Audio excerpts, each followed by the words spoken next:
अस्सलाम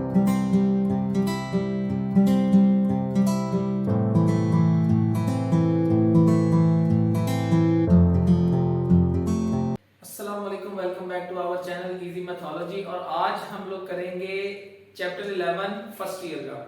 first year pre engineering class 11 chapter 11 और 11.1 exercise करेंगे। और 11 चैप्टर को स्टार्ट करने से पहले मैं आपको कुछ बातें बता दूं। इसमें जो मेन कॉन्सेप्ट है वो है डोमेन रेंज का। डोमेन रेंज शॉर्ट में शायद ना आए, मोस्ट प्रोबेबली नहीं आती, बट स्टिल डोमेन और रेंज एमसीक्यूज में लाजमी आती है। मिनिमम 2 से 3 एमसीक्यूज डोमेन रेंज के बन जाते हैं, क्योंकि चैप्टर 11 में भी डोमेन रेंज एग्जिस्ट कर रही है आपकी बुक में, और चैप्टर 13 में भी डोमेन रेंज है। तो अगर दोनों चैप्टर्स को मिलाकर हम देखें तो अगर 3 एमसीक्यूज भी आते हैं तो 3 नंबर का टॉपिक है ये डोमेन और रेंज। और अगर शॉर्ट क्वेश्चन आ गया एक, तो 3 एमसीक्यूज और 2 शॉर्ट, 5 नंबर का ये टॉपिक आपका गेन कर सकता है, ठीक है। और 11.1 में से टोटल 15 शॉर्ट क्वेश्चन है जो आते हैं, प्लस उसमें से एमसीक्यूज भी आते हैं, लेकिन उसमें से शॉर्ट ज्यादा आते हैं, एमसीक्यूज कम आते हैं, ठीक है। तो फिलहाल डोमेन और रेंज को वैसे तो हम नॉर्मली कह देते हैं, आपकी बुक में डोमेन रेंज का कोई क्वेश्चन नहीं है। ये टेबल 11.1 के बाद, ये 11.1 से पहले बना हुआ है। ये टेबल रट्टा मारना आसान है, आप इसको रट्टा मार ले, इसमें 2 दफा ये आएगा, यही चीज 2 दफा यहाँ पर आएगी, एंड सो ऑन। जो यहाँ पे लिखा हुआ उसका उलट कर दें तो ये 2 वैल्यूज बन जाती हैं। ये रट्टा चल सकता है, लेकिन बेसिकली इसका कॉन्सेप्ट क्या है? असल में डोमेन रेंज का जो टॉपिक है वो सेकंड ईयर का है। सेकंड ईयर में चैप्टर नंबर 1 में 1.1 के 8 पार्ट है और 1.2 के 4 पार्ट्स हैं, ठीक है। तो वहां पर डोमेन रेंज के क्वेश्चन है, उनको बकायदा सॉल्व किया जाता है, ठीक है। यहाँ पर डोमेन रेंज की क्वेश्चंस कोई नहीं है, बट स्टिल ये टेबल बना कैसे है मैं आपको थोड़ा सा ओवरव्यू देने लगा हूं, क्योंकि अपने सेकंड ईयर भी जाहिर आप लोग पढ़ाते हैं, तो सेकंड ईयर से मैं इसको रिलेट करके पढ़ाऊंगा कि इसको असल में हम सॉल्व कैसे करते हैं। बेसिक कॉन्सेप्ट इसका क्या है? हमारे पास ये ट्रिग्नोमेट्रिक फंक्शन है, चैप्टर का नाम ही ट्रिग्नोमेट्रिक फंक्शन है, चैप्टर 11 ट्रिग्नोमेट्रिक फंक्शंस। तो ये functions y sin x, y cos x, tan x, cot x, secant x, cosecant x, ये 6 ट्रिग्नोमेट्रिक हमारे पास फंक्शन एग्जिस्ट करते हैं। मैं इसमें से पहले y sin x का फंक्शन लिखता हूं, मैं बाद में ये बता दूंगा बारी बारी, मैंने आपको कोई 3 में इसमें से समझा दूंगा, ठीक है। तो क्योंकि मैंने सिर्फ ओवरव्यू देना इसका, y sin x असल में ये ट्रिग्नोमेट्रिक फंक्शन है। अब एक चीज ध्यान से सुननी है आपने, ये जो वेरिएबल है x, ये जो वेरिएबल है x, ये वेरिएबल होता है इंडिपेंडेंट,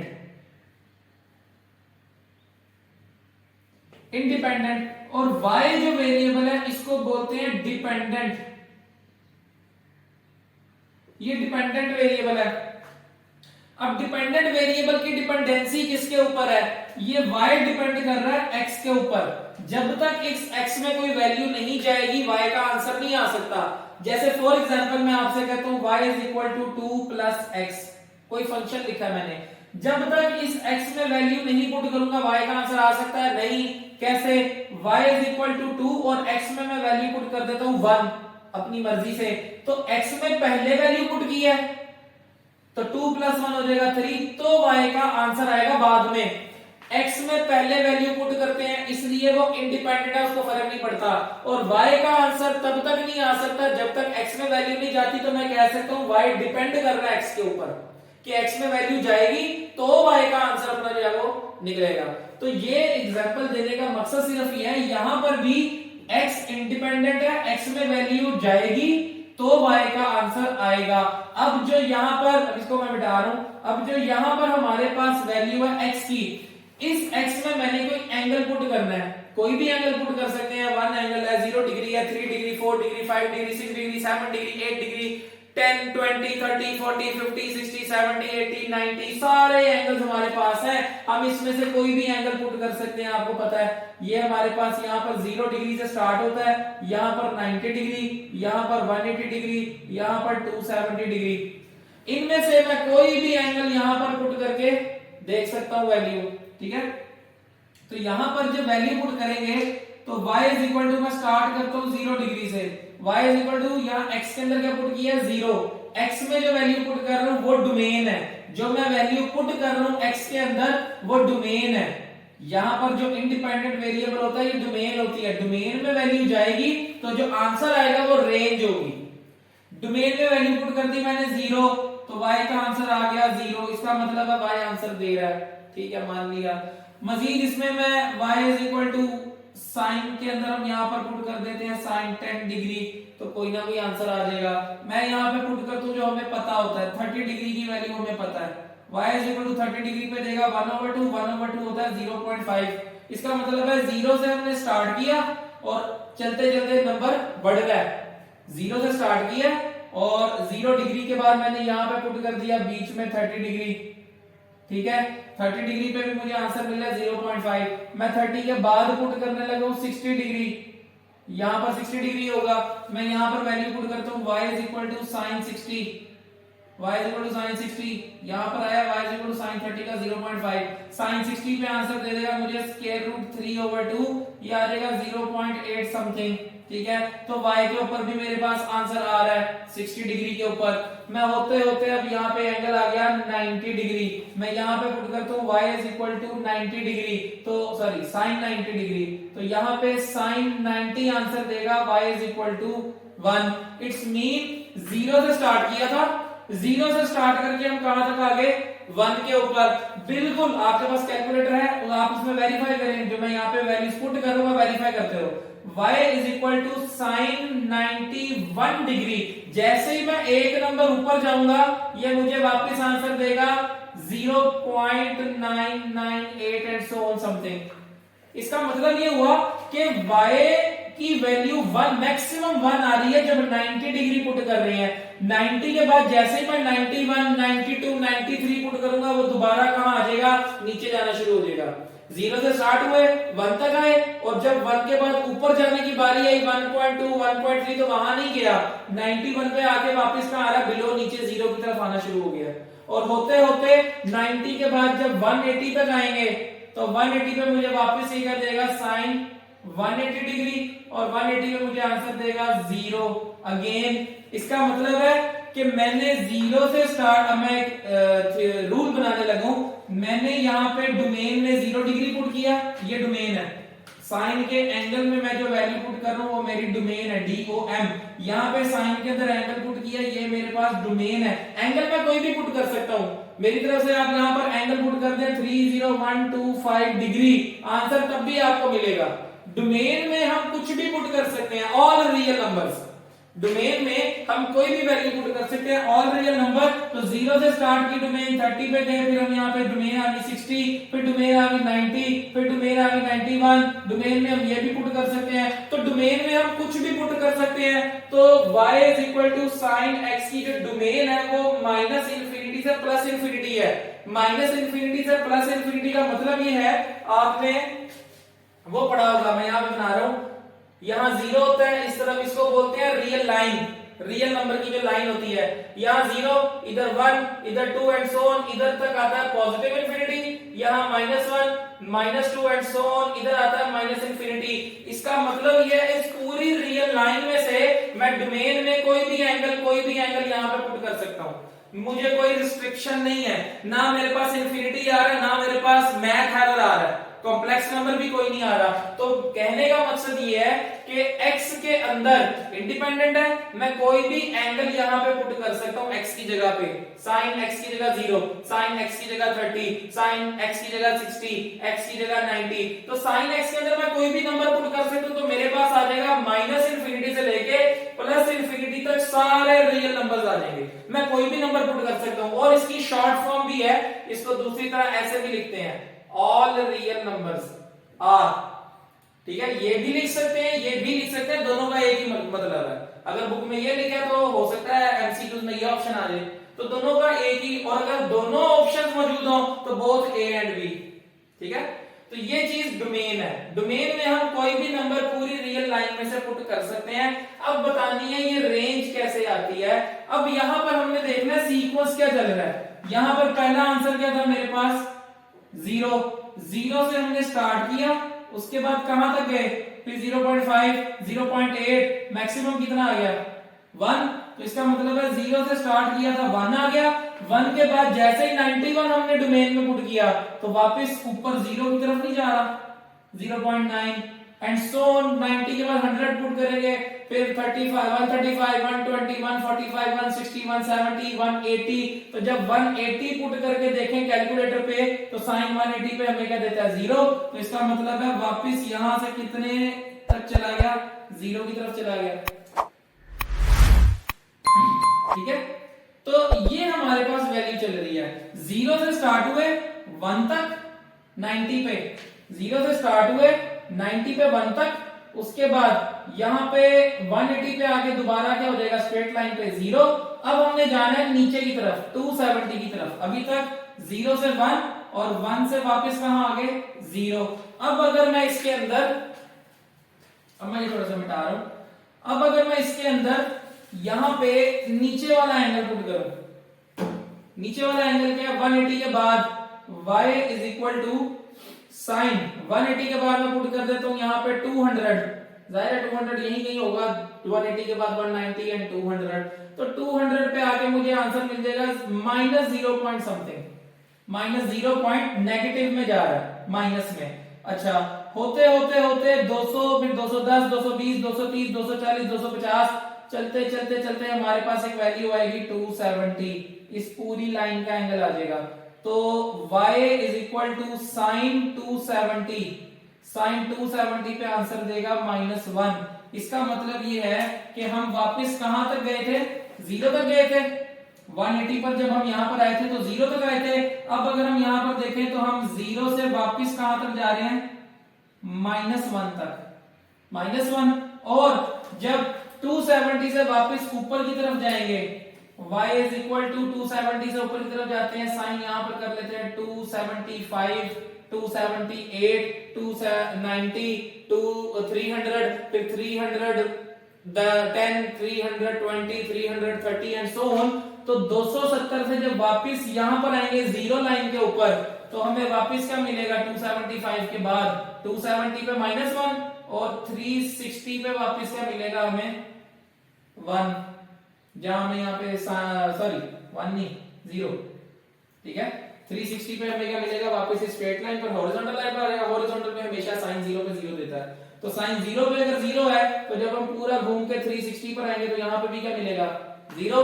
तो इसका मतलब है -1 के बाद अब वापस वैल्यू कहां जा रही है 0 तक, तो इसका मतलब है -1 के बाद अगेन वैल्यू कहां जा रही है 0 तक।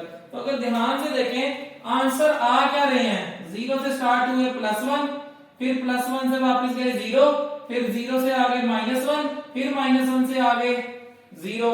इसका मतलब है हम लोग 0 से 1, फिर 1 से 0, 0 से -1 -1 से फिर 0, 1 और -1 के दरमियान में ही है, 2 नहीं आ रहा, 3 नहीं आ रहा आंसर, 4 नहीं आ रहा, 5 नहीं आ रहा, -1 और +1 के दरमियान में है, और +1 और -1 खुद भी शामिल है आंसर के अंदर। तो इसकी रेंज जो हमारे पास बनती है वो क्या बनेगी, आंसर y का आता है, y इज इक्वल टू, मैंने पहले कहा था कि जो y डिपेंडेंट है वो हमारे पास क्या होगी, y के आंसर रेंज होंगे। तो यहां पर भी देखिए थ्रू आउट रेंज के नीचे वेरिएबल क्या लिखा हुआ है y, तो -1 से y क्या ग्रेटर है, क्योंकि 0 भी तो आ रहा है, 0 -1 से ग्रेटर है, तो y की वैल्यू -1 के इक्वल भी है और ग्रेटर भी है और लेस देन और इक्वल टू 1 भी है। तो ये हम लोग यहां से डिफाइन कर सकते हैं कि y की वैल्यू ग्रेटर और इक्वल -1 है और लेस और इक्वल टू 1 भी है। इसके अलावा इसकी रेंज से 1 से -1 के बाहर कोई आंसर नहीं है, ना -2 -3, ना इस तरफ -1 के इस तरफ -2 -3, और ना 1 के इस तरफ 2 3 4 5।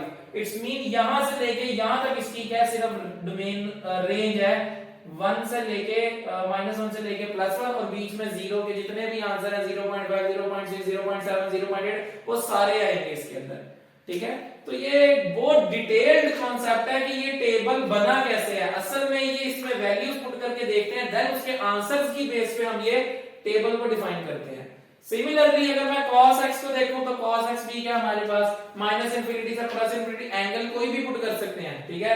आंसर हमें बताता है कि उसकी रेंज क्या होगी। तो इसकी कॉस की रेंज भी यही बनती है। कॉस में आप कोई भी एंगल पुट करके देखें, -1 से छोटा नंबर -2 -3 नहीं होगा, और 1 से ऊपर कोई नंबर 2 3 4 5 नहीं होगा, इवन 1.1 भी नहीं होगा। ठीक है, तो ये कॉस की भी डोमेन और रेंज क्या है, सेम है जैसे कॉस की है। और अगेन वही, अगर यहाँ पे -∞ से +∞ है तो हम इसको ऑल रियल नंबर भी लिख सकते हैं। ठीक है, सिमिलरली tan के अंदर थोड़ा सा चेंज है। अब ये थोड़ा सा चेंज क्यों आ रहा है और मैं आपको यहाँ पे बता देता हूँ।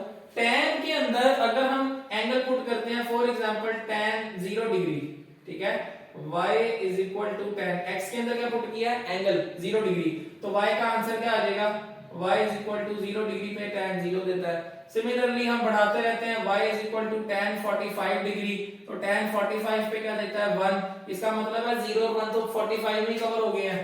ये जो हमारे पास एंगल होता है 0 पे 0, और जब यहाँ पे जाएंगे 45 डिग्री पे, तो 45 पे क्या दे रहा है, 1। इसका मतलब है जब हम ऊपर जाएंगे तो कोई एंगल हमें बड़ा भी मिलेगा।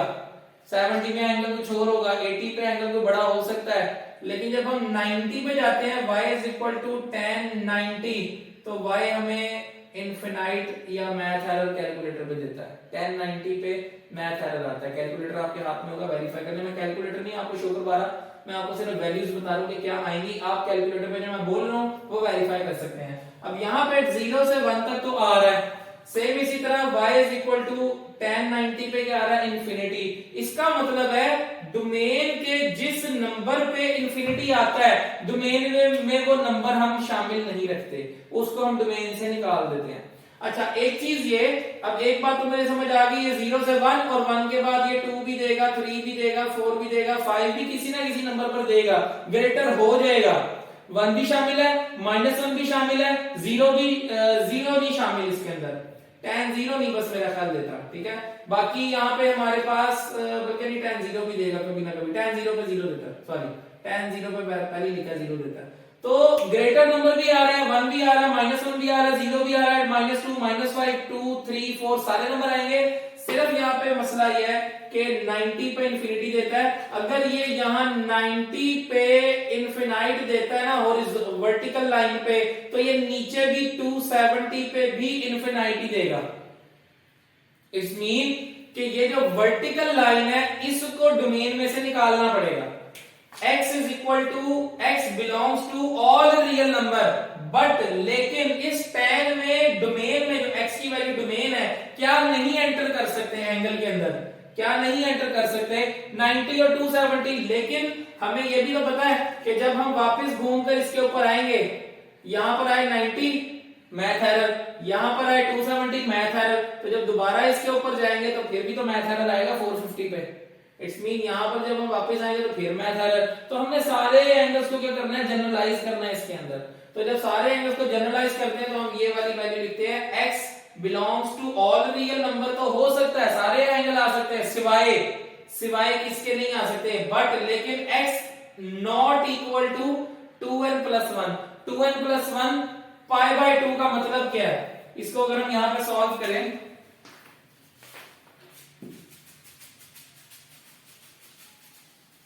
इसको मैं यहां पे सॉल्व करके दिखाता हूं, उसके बाद हम एक्सरसाइज की तरफ चलते हैं। और बाकी काफी इसकी डिटेल है, डेप्थ डिटेल है। अगर हम इसको सिर्फ यहां पर देखें, x is not equal to 2n+1 और यहां पे किया π/2। n की वैल्यू अगर हम 0 पुट करें इसके अंदर, तो x इज इक्वल टू क्या आता है, 2 0 0 +1 और π/2, 2 0 0 0 +1 1 मल्टीप्लाई बाय π/2, तो π/2 बनेगा। π/2 बोलते हैं 90 डिग्री को। सिमिलरली अगर इसके अंदर हम यहां पे पुट कर दें n इज इक्वल टू 1, तो 2 1 2 2 + 1 3 3 मल्टीप्लाई बाय पाई, तो यहां पर आ जाएगा 3 π/2। 3 π/2 270 को बोलते हैं। इट्स मीन इसके अंदर अगर हम नंबर पुट कर दें, बढ़ते रहे 2, तो 2 2 4 4 1 2 2 4 4 + 1 5 5 π/2। तो ये पूरा इस वर्टिकल लाइन का क्या मल्टीपल है, 5 π/2 बोलते हैं इसको 450 डिग्री को। ठीक है, तो ये क्योंकि आपने 9 चैप्टर के अंदर ये degree to radian to degree concepts पढ़े हुए हैं, तो 4 5 π/2 एंड सो ऑन, ये सारी चीजें जो है हमारे पास इस वर्टिकल लाइन का जनरल एंगल है। ये इधर 0 पुट कर दें तो 90, 1 पुट कर दें तो 270, 2 पुट कर दें तो 5 450 एंड सो ऑन। ये चीज इसमें चलती रहेगी। तो इसका मतलब है ऑल रियल नंबर आ सकते हैं सिवाय इस वर्टिकल लाइन के। इसके अंदर x की वैल्यू ये वर्टिकल लाइन नहीं हो सकती, बाकी सब आएंगे। और जो इसके आंसर आएंगे रेंज के 0, 1 एंड सो ऑन, वो ऑल रियल नंबर आ सकते हैं, क्योंकि उसमें -1 भी आ रहा है, +1 भी आ रहा है, 2 भी आ रहा है, 3 भी आ रहा है, बड़े बड़े नंबर भी आ रहे हैं, छोटे नंबर नेगेटिव में भी आ रहे हैं। तो यहां पर हम ये कह सकते हैं कि ये हमें रेंज दे रहा है 10 ऑल रियल नंबर, लेकिन डोमेन में 90 और 270 के वर्टिकल लाइन के एंगल नहीं आ सकते, क्योंकि उसके ऊपर क्या मिलता है, हमें मैथ एरर मिलता है। तो ये डोमेन रेंज का छोटा सा कॉन्सेप्ट है। ये 3 फंक्शन मैंने बता दिए, इन्हीं का रेसिप्रोकल कर दें तो उनकी डोमेन और रेंज बन जाती है। अब इसमें ये कॉट है, कॉट के अंदर n पाई नहीं आ सकता, n पाई मतलब 0 नहीं आ सकता, क्योंकि tan 0 0 देता है। तो जब उसका रेसिप्रोकल करेंगे तो 1/0 आ जाएगा। तो कॉट tan का रेसिप्रोकल होता है, तो जब tan का रेसिप्रोकल 1/0 करेंगे तो मैथ एरर आ जाएगा, इसलिए डोमेन में n पाई नहीं पुट कर सकते। तो ये सारी डिटेल है, लेकिन स्टिल मैं यही कहूंगा कि डिटेल ये है बहुत कॉम्प्लेक्स। अगर तो समझ आ रही है, कॉन्सेप्चुअली समझ आ रही है, फिर तो वेल एंड गुड, लेकिन अगर समझ नहीं आ रही, वो तो आनी चाहिए, बट स्टिल मैं यही कहूंगा कि आपको समझना चाहिए। नहीं समझ आ रही, वीडियो रिवाइंड करके बार बार इसको सुन लें, ठीक है, क्योंकि यही चीजें सेकंड ईयर में फिर यूज होती हैं। बुक में इस तरह का कोई कॉन्सेप्ट नहीं लिखा हुआ, ना एक्सरसाइज 11.1 में, ना ही उसकी डिटेल, जो जहां ये टेबल बना है वहां पे भी सिर्फ टेबल बना हुआ है, इन डेप्थ डिटेल नहीं है कि ये आई कहां से ये सारी वैल्यूज। ये मैंने आपको बता दिया वैल्यूज पुट कर करके कि किस तरह से हम इसको डोमेन देखते हैं और किस तरह से उसके आंसर फिर क्या होते हैं, वेरीफाई होते हैं। और मोस्ट इंपोर्टेंट ये टॉपिक है, आने वाला क्वेश्चन है ये वाले एमसीक्यू द शॉर्ट्स के अंदर, ठीक है। एनीहाउ अभी तक के लिए फिर इस वीडियो में हम डोमेन और रेंज को कवर कर लिया, ठीक है। वीडियो काफी लेंथी ना हो जाए, क्योंकि अभी मैंने 11.1 भी करनी है। तो नेक्स्ट वीडियो में हम 11.1 स्टार्ट करते हैं। और अगर आपको कॉन्सेप्चुअली चीजें इसमें समझ आएंगी तो चैनल को सब्सक्राइब करें और अपने दोस्तों के साथ इसको ज्यादा से ज्यादा शेयर करें, ताकि डोमेन रेंज का जो बेसिक कॉन्सेप्ट है वो उनको भी समझ आ जाए। Thank you so much, Allah Hafiz.